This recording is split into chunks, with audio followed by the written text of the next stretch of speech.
Seems that Meghan Markle is unhappy again. Are we all shocked? And as ever, here is the reason why. Let me explain. Hi, good morning. Neil Sean here in the very heart of London. I hope you're well today. Now, if like me, you love nothing more than those beautiful concerts that they put on at the Royal Albert Hall, you know, the last night of the proms, can you believe it was all of this time ago on this day, 1895, when Henry Wood put on the very first promenade concert?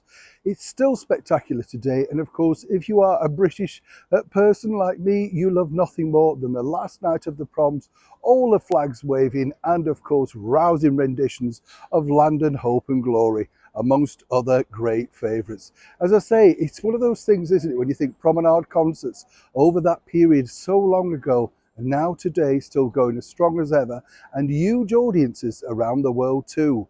Will this be the same, of course, for the project by Meghan and Harry? As we now know, they've decided that they're going to become television producers. And let me tell you how this truly works. Netflix, are very shrewd, in fact, by owning the rights to that book. Harry and Meghan didn't pay $3 million. She didn't snap open her purse. They basically said, here's a project, you have a crack at it, see if you can make it come to life. Of course, what they're doing very cleverly, Netflix, is saying, we're giving you an opportunity. If it flops, we snatch the book back. And more importantly, then they just move on with the next idea. Meghan will have nothing to do with it. But it looks like she, if not Harry, has finally woken up.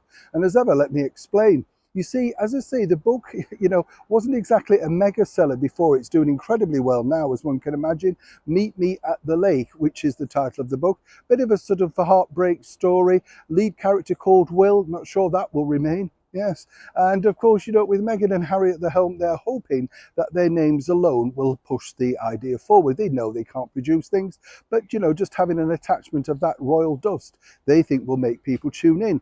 All about the content. But you see, has Meghan well and truly been stitched up? You see, the person who's behind this is none other than Harry Emmanuel. He is the cheese now behind Meghan Markle's return. That's right, her new agent. He's also the agent for that author of the book. You get the picture. So he's already on something of a double whammy. Now, if this goes wrong and simply does not take off, the book, whatever, the option could continue under other producers. And this is where Meghan truly has finally woken up, because she realizes that if it does fail, once again, it will be her and Harry's name, more so really her, being a former actress, who will be aligned to the fact that it's not a great success. Then, of course, the agent can say, well, he tried, and he offered this and he got the mat, and there it was a wonderful piece of work to work with. So consequently, not everything necessarily comes the way that you think.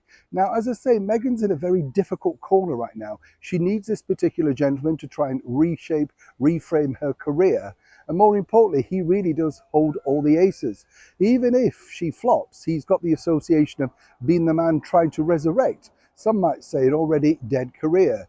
As for Prince Harry, he's aligning himself already out in Japan by basically claiming he just wants a life of charity. It's what he's about, what he's always been about.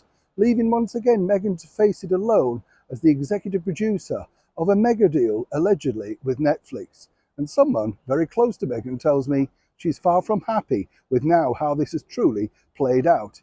You would think after all this time they'd do a little bit more checking, would you not?